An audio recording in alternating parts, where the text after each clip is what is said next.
आज की क्लास में हम लेकर आ गए हैं the most requested chapter of class 9th which is the French revolution, यानी कि हमारे फ्रांस की क्रांति। तो बच्चों, फ्रेंच रेवोल्यूशन आई थी 1789 में और आज जो है हम पढ़ने वाले हैं उसी क्रांति को। कैसे आई वो क्रांति, क्यों आई वो क्रांति। क्रांति है बच्चों, किसी लड़की का नाम नहीं, ठीक है। तो यहाँ पर हमारे फ्रांस के लोग किस चीज से नाराज थे, क्या ऐसा हुआ था कि क्रांति उनको लानी पड़ी है।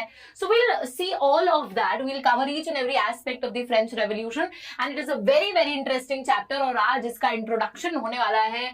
चलिए, तो बिना और समय गवाए, बिना और टाइम वेस्ट करे हम लोग आगे चलते हैं और इस इंटरेस्टिंग से चैप्टर को पढ़ना शुरू करते हैं। चलिए, सो बच्चों, द फ्रेंच रेवोल्यूशन के अंदर सबसे पहली चीज जो हमको पढ़नी है वो है स्टॉर्मिंग ऑफ द बैस्टिल। बच्चों, बैस्टिल एक किला था फ्रांस के अंदर और बैस्टिल के अंदर ना लोग जो है धड़ल्ले से, धमाकेदार तरीके से घुस गए थे और उन्होंने बैस्टिल की जो प्रिजन थी, जो फोर्ट था, उसको तोड़ दिया था। क्यों ऐसा करा उन्होंने, तो ये सारी की सारी चीजें हम लोग देखने वाले हैं इस पर्टिकुलर टॉपिक में। So let us look at it. 14 जुलाई की मॉर्निंग थी, सुबह थी 1789 में। किंग ने कमांड दी थी ट्रूप्स को to move into the city of Paris. बच्चों, हमारे जो राजा है उन्होंने अपनी सेना को ये कमांड दी थी कि वो जो है पेरिस में जाएं। और उनकी कमांड का ये मतलब नहीं था कि उन्होंने जो है सेना को हमला करने के लिए लोगों पर भेजा था, नहीं। उन्होंने सेना को सिर्फ वहां पे थोड़ा देखने के लिए भेजा था कि कैसा माहौल है, क्या स्थिति है, उसको रेगुलेट करने के लिए। But people who were actually very angry with the king, उनको लगा कि नहीं यार, लोगों ने राजा को हमारे ऊपर हमला करने के लिए भेजा है। तो होता क्या है कि some 7,000 men women gathered in front of the town hall, decided to form a people's militia and they broke into a number of government buildings in search of arms। 7,000 आदमी और औरतें जो हैं आपस में इकट्ठे हो जाते हैं, एक मिलिट्री ग्रुप अपना फॉर्म कर लेते हैं और बच्चों अब वो तैयार है लड़ाई करने के लिए। वो जो है बच्चों बहुत सारी सरकारी बिल्डिंगों में घुसते हैं, क्योंकि देखिए लड़ाई लड़ सकते नहीं है हम, पत्थर से नहीं लड़ सकते, हम डांडिया की स्टिक से नहीं लड़ सकते, तो लड़ाई लड़ने के लिए तो हमको हथियार चाहिए ही होंगे। बातों से लड़ाई नहीं लड़ी जाएगी। उनके पास हथियार है राजा की सेना के पास, और राजा की सेना के पास अगर हथियार है तो हमको भी तो हथियार चाहिए ना। तो हाँ जी, तो बच्चों वो हथियार ढूंढने के लिए बहुत सी अलग अलग बिल्डिंग्स में प्रवेश कर लेते हैं हमारे ये लोग। उसके बाद हम लोग देखते हैं several hundred people marched towards the eastern part of the city। City के ईस्टर्न पार्ट में जाते हैं मिलकर। stormed the fortress prison, तो एक किला था यही बैस्टिल और इसके अंदर एक प्रिजन थी यानी कि जेल थी, और बच्चों ये लोग वहां घुस जाते हैं। फिर ये क्या करते हैं, in the armed fight that followed, the commander of the Bastille was killed and the prisoners were released। बच्चों प्रिजनर्स की जो संख्या है काफी कम होती है, बट स्टिल जितने भी बंदी वहां पे बनाए गए होते हैं राजा द्वारा, उन सभी प्रिजनर्स को छुड़ा दिया जाता है इन लोगों द्वारा और लड़ाई लड़ते हैं, और जो बैस्टिल प्रिजन का कमांडर होता है उसको भी मार देते हैं। यहाँ पे बात आती है कि Bastille was a place that was hated by all. Why was Bastille hated by all? This is a question। तो यहाँ पर ये क्वेश्चन हमेशा बनता है कि why was the Bastille hated by all? बच्चों इसका सिंपल सा रीजन ये है कि Bastille was the prison that represented the despotic power of the king। Yes, you heard it right, the despotic power of the king।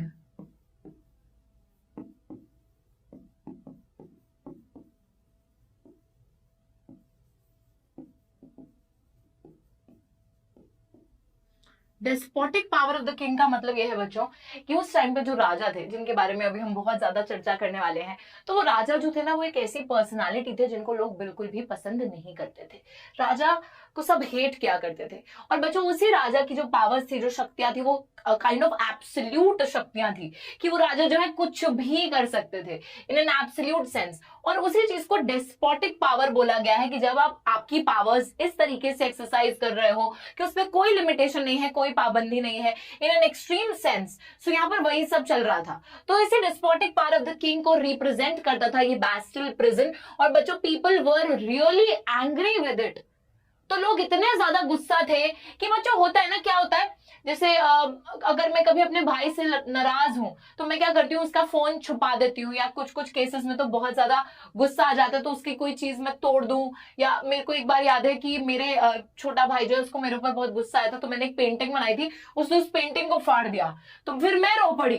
तो यहाँ पे क्या है, एक तरीके से आपको जिस पे गुस्सा आता है, आप उस इंसान की किसी ना किसी चीज जो कि उसको सिंबलाइज करती है, उसको बिलोंग करती है, उसको आप तोड़ फोड़ देते हो in order to express your anger. तो यहाँ पर लोग राजा पे तो डायरेक्ट अटैक कर नहीं पा रहे थे, तो राजा की ही रिप्रेजेंट करने वाली ये जो बिल्डिंग्स थी, गवर्नमेंट बिल्डिंग्स, लोग वहां पर घुस रहे थे, वहां पर अटैक कर रहे थे। Everything that symbolize that despotic power of the king was being destroyed by the people. इसी वजह से बैस्टिल प्रिजन को डिस्ट्रॉय किया जाता है। पड़ोसी पे गुस्सा आता है, उसकी स्कूटर तोड़ देते हैं, है ना, ये सब ऐसे करना नहीं चाहिए, बट यहाँ पे सिचुएशन थोड़ी ज्यादा ग्रेव थी। तो it represented despotic power of the king.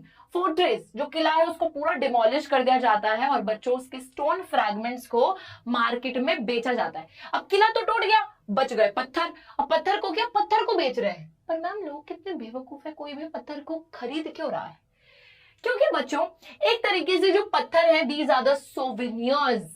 Souvenir का क्या मतलब होता है? सोवेनियर इज समथिंग जो कि एक याद होती है ना, किसी की याद इज सोवेनियर। आप लोग कभी फॉरेन घूमने जाओ तो वहां पर आप कुछ ना कुछ वहां की चेन वगैरह उठाकर लाएंगे, तो ये this is a souvenir that I got from the USA, है ना, ऐसा कुछ।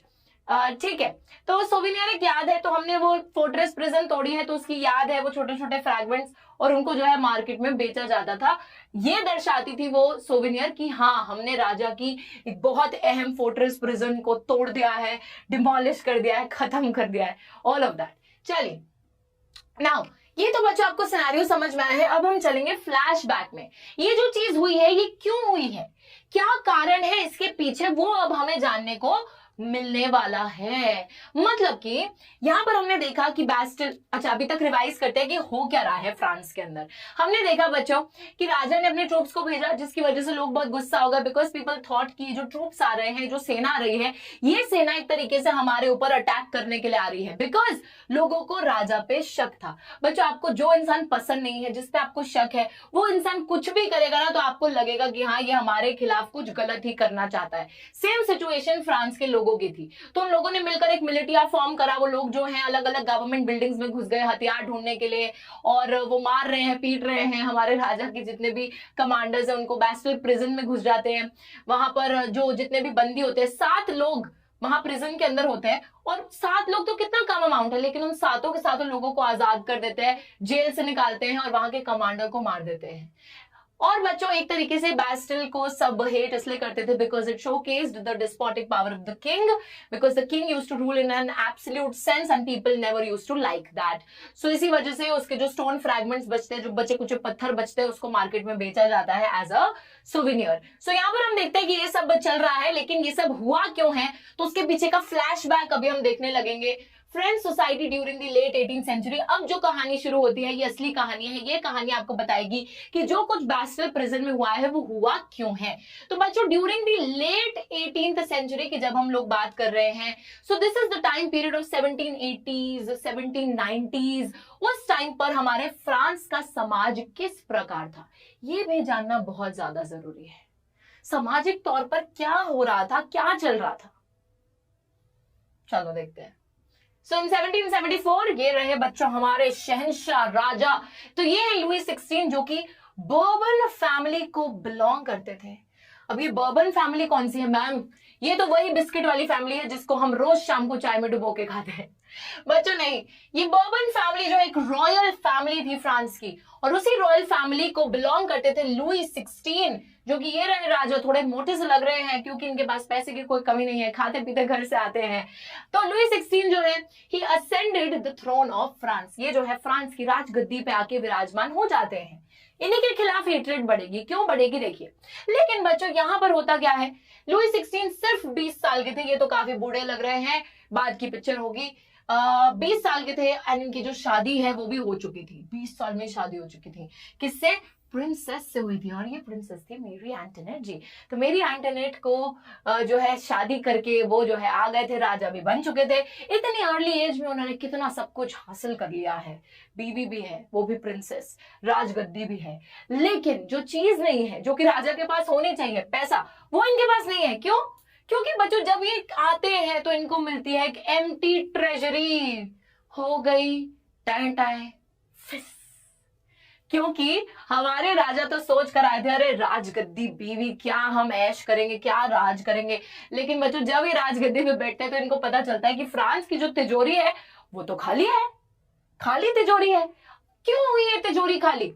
But why was this treasury empty, है ना? तो बच्चों यहां पर ध्यान से सुनिएगा कि ये तिजोरी खाली क्यों होती है। यहां पर ना एक्चुअली एक क्वेश्चन बनता है कि what were the reasons behind the empty treasury in France, या why did Louis XVI find an empty treasury in France? So अभी मैं आपको रीजंस बताने वाली हूं। तो देखिए, वैसे तो तिजोरी ऐसे होनी चाहिए, है ना, हीरे जवाहरात और पैसा वैसा होना चाहिए, बट कुछ इस प्रकार की तिजोरी लुई 16 को मिली। 3 चीजें थी इसका कारण। सबसे पहली चीज थी लॉन्ग इयर्स ऑफ वॉर। बहुत लंबे समय तक बच्चों फ्रांस ने लड़ाई करी, और जब आप लड़ाई किसी से करते हो, लड़ाई वो वाली नहीं कि घर में लड़ रहे हैं भाई बहन एक दूसरे से, लड़ाई का मतलब है बच्चों कि आप दूसरे देशों से, दूसरे अलग अलग किंगडम से लड़ रहे हो। तो जब आप लड़ते हो तो बहुत सारे आपके रिसोर्सेज का खर्चा होता है उस लड़ाई में। ऐसा तो है नहीं ना कि लड़ाई हम ऐसे चले जाएंगे, अरे देखते हैं इसको, देखते हैं क्या करेगा ये, नहीं, वो वाली लड़ाई नहीं बच्चों। यहाँ पे लड़ाई लड़ने के लिए आपको बहुत ज्यादा रिसोर्सेज चाहिए, बहुत ज्यादा पैसा चाहिए, जो कि इन्होंने भी खर्चा करा। तो लॉन्ग यूज ऑफ वॉर की वजह से एक तो पैसा चला गया था, दूसरी चीज थी cost of maintaining an extravagant court at the immense palace of Versailles. तो वर्सेल्स में बच्चों इन्होंने एक बड़ा सा पैलेस बनाया था, और जितनी महंगी चीज आप बनाओगे वहां पे इंफ्रास्ट्रक्चर को मेंटेन करने के लिए, अच्छे से उस जगह को मेंटेन करने के लिए भी तो खर्चा जाएगा, तो उसकी भी कॉस्ट लगती थी। एक एक्स्ट्रावेगेंट कोर्ट जो बनाया था उसकी भी कॉस्ट जाया होती थी। तीसरी चीज थी कि इन्होंने 13 अमेरिकन कॉलोनीज को इंडिपेंडेंस दिलवाई थी।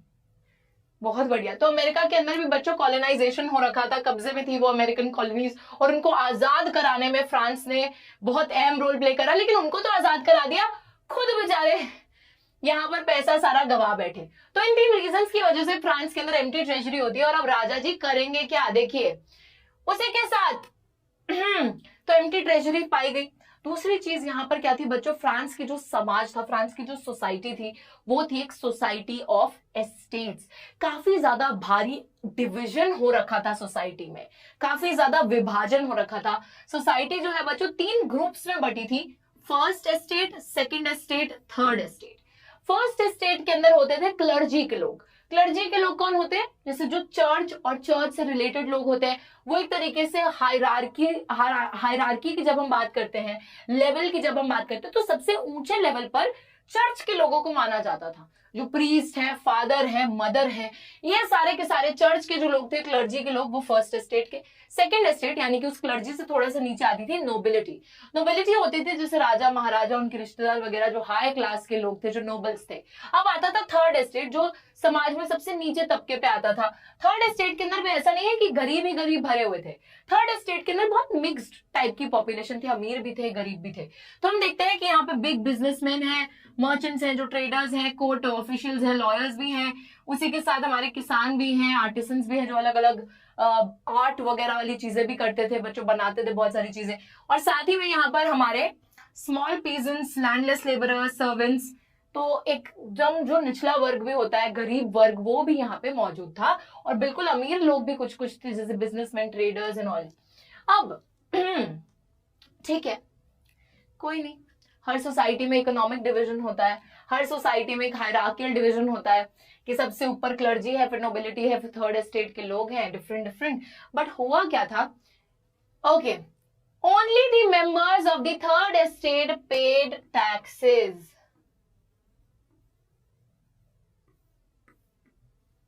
बच्चों सबसे बड़ी दिक्कत यहाँ थी कि सिर्फ और सिर्फ थर्ड एस्टेट बेचारी जो है उनके कंधों पर टैक्सेस देने का बोझ था, क्योंकि समाज में ऊंचे तबके पर जो लोग रह रहे हैं वो तो ऑब्वियस सी बात है ना कि अपने से जो नीचे लोग हैं उनको एक्सप्लॉइट करेंगे। जिनके पास पैसा है, पावर है, obviously they will exploit the ones who do not have that. So यहाँ पर वी सी कि थर्ड एस्टेट के ही वो लोग थे जिनके ऊपर पूरा का पूरा टैक्स देने का भार आया करता था।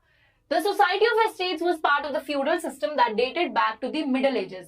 बच्चों हम देखते हैं कि यहाँ पर फ्रांस के अंदर एक और चीज बहुत ज्यादा प्रेवलेंट थी, वो थी फ्यूडल सिस्टम।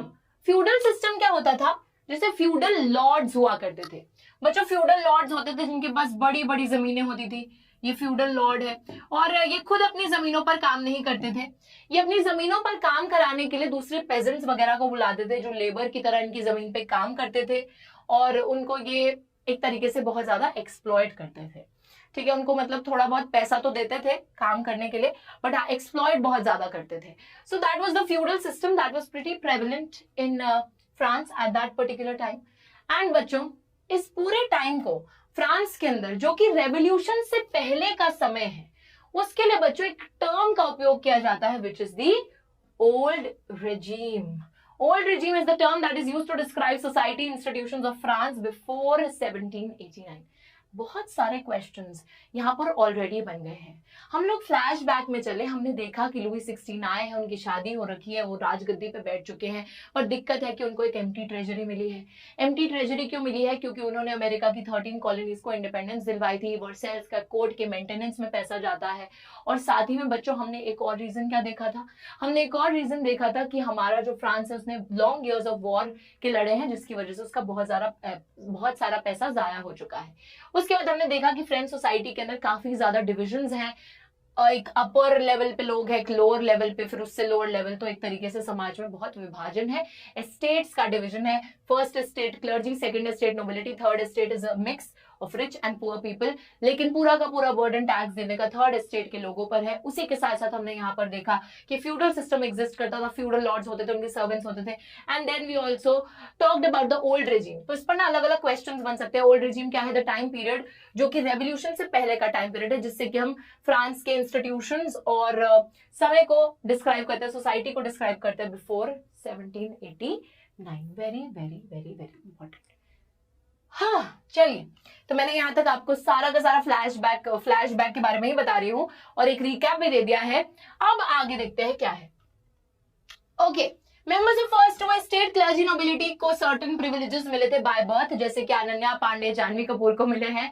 बच्चों सेम उसी तरीके से हम लोग देखते हैं कि कुछ लोग जिनको पैदा होते ही विशेष अधिकार मिलते हैं, जो कि चांदी का चम्मच लेके मुंह में पैदा हुए हैं, वो लोग हैं हमारी नोबिलिटी और क्लर्जी। क्योंकि बच्चों जैसे अगर मेरे पापा क्लर्जी के हैं तो मैं तो पैदा हुई, मेरा उसमें क्या रोल है? मैं उनके घर पे पैदा हुई तो मेरे को जो है उसी वजह से एक प्रिविलेज मिल रही है, because I am born in that family. So basically clergy और नोबिलिटी के जो लोग थे उनके बच्चे पैदा होते रहते थे और उनको एक जन्म सिद्ध अधिकार था कि they were at the top of the society, they enjoyed the privileges by birth. Peasants जो है बच्चों, they were obliged to render services to the lord, to work in his house fields, to serve in the army, participate in building roads. They made up about 90% of the population. However, only a small number of them owned the land that they cultivated. About 60% of the land was owned by the nobles, the church, the other richer members of the third estate. Exploit कौन हो रहा है? शोषण किसका हो रहा है? हमारे पेजेंट्स का। क्योंकि बच्चों ये जो पेजेंट्स फ्यूडल लॉर्ड्स के जमीन पर काम किया करते थे, उनका कोई अधिकार नहीं था उस जमीन पर। सारी मेहनत वही करते थे, दिन रात वो लगाते थे, पसीना बहाते थे, लेकिन उस जमीन पर उनका कोई भी हक नहीं था। बल्कि जब वो काम करते थे तो फ्यूडल लॉर्ड उनका और फायदा उठाते थे। फ्यूडल लॉर्ड उनसे अपने घर में भी काम करा लेते थे, अपने खेतों में भी काम करा लेते, कभी उनको आर्मी में भी भेज देते थे कि जाओ लड़ाइयां लड़ो। उसी के साथ सड़कें बनवानी होती है वहां पे भी उनको लगा लेते थे। किसी भी काम में उनको जो है शोषण क्या करते थे, इधर उधर लगा के। अब देखिए पेजेंट्स जो है बच्चों, पूरी पॉपुलेशन में से maximum share of the population was comprised of the pageants which were 90% of the population. 90% जनसंख्या की अगर बात करें तो वो पेजेंट्स ही थे और उनके साथ इतना ज्यादा शोषण हो रहा था। लेकिन बच्चों बहुत ही कम ऐसे पेजेंट्स थे जिनके पास खुद की जमीन थी। मैक्सिमम पेजेंट्स लैंडलेस थे और सारी की सारी मैक्सिमम जमीन जो है वो हमारी अपर क्लासेस जैसे कि नोबिलिटी, चर्च के पास ये जो है या फिर थर्ड एस्टेट के जो रिचर लोग थे उनके पास ये जमीनें रहा करती थी। Very sad you know. Yes it is. And साथ ही में हमारे इन लोगों को टैक्सेस भी भरने पड़ते थे। तो मैं यहाँ पे आपको दो टैक्सेस के बारे में बताती हूँ, ठीक है। दो टैक्सेस के बारे में आई टॉक अबाउट। ओके, इस एक्सप्लॉइट को मिटा देते हैं और यहां पर जरा दो टैक्सेस की बात करते हैं। टिथेस बच्चों एक टैक्स था,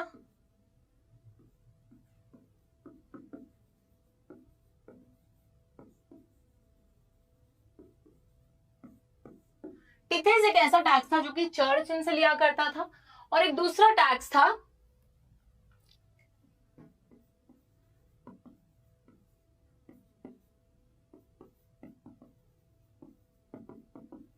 direct tax to be paid to the state. जो सरकार इनसे लिया करती थी, टेल एक वो टैक्स था जो राजा लिया करते थे इनसे, वो डायरेक्ट टैक्स था, और एक टिथेस टैक्स था जो कि चर्च भी इनसे लिया करता था।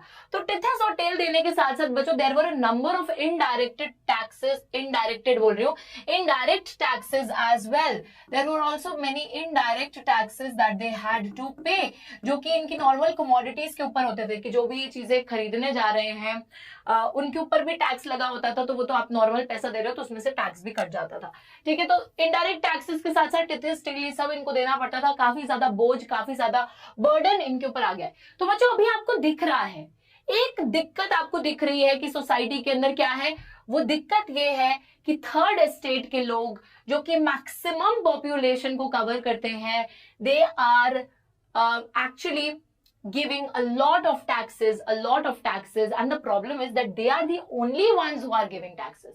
सब दे रहे हैं तो कोई प्रॉब्लम नहीं है, लेकिन सारा का सारा बोझा जो है टैक्स का वो उनके उस सर पे डाल दिया गया है। और कैसे हमारे पेजेंट्स जो कि 90% ऑफ द पॉपुलेशन है उनको कैसे एक्सप्लॉइट किया जा रहा है। तो this is one ground which is shaping up और फॉर्मिंग द वे और paving the way for the revolution. अब यहां पर एक और हम दिक्कत देखने जा रहे हैं, वो है बच्चों the struggle to survive, which is the subsistence crisis.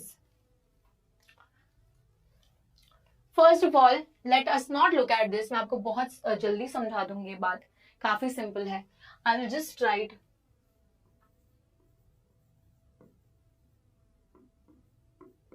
subsistence crisis।